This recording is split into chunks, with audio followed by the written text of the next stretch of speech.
Hey, there's no need to stress. Here's your teacher tip in 5 minutes or less. New teacher edition. Today's topic is expect to reset. I'm going to say that again. Expect to reset. It doesn't matter if you're a new teacher or a veteran teacher, all teachers are going to have a time when they have to stop and reset their classroom. But I'm not talking about a simple reset in the middle of class. People are talking and chatting and you're trying to do the notes and then you're resetting. I'm talking about those bigger resets. And typically, you can anticipate that you're going to have to do it. So when there a big break is coming up, whether it is fall break, Thanksgiving break, winter break, spring break, typically after those breaks, you should expect to reset. Those are the times you go over key classrooms, routines, and procedures that if they are off, your class is not going to run correctly. And you should think about, how am I actually going to reset?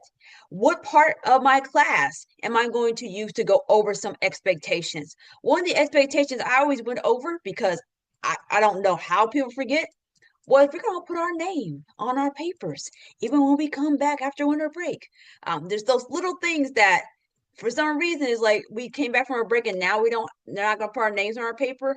Now we're not going to be in our seat before the bell rings and be working on our bell ringer. So typically I would think about, what I'm going to say, what are some key things to hit upon. And if you're in a situation where you have multiple things, then do quick hits each day that week after you come back from a long break. So there's one thing that you're going to talk about, and then you're going to monitor the heck out of that procedure or routine to make sure students are doing it. Because if you don't do that, it'll be a slippery slide. So let's say fall break, you return, you don't do a reset, and then you come back after fall break and things are sliding down. Now you gone for Thanksgiving break, and you already know fall break and Thanksgiving break is too close anyway.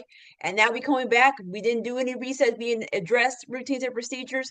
Routines and procedures should be addressed frequently, especially after breaks, to ensure that they stay steady so you can do what you're there to do, which is to teach so students can learn.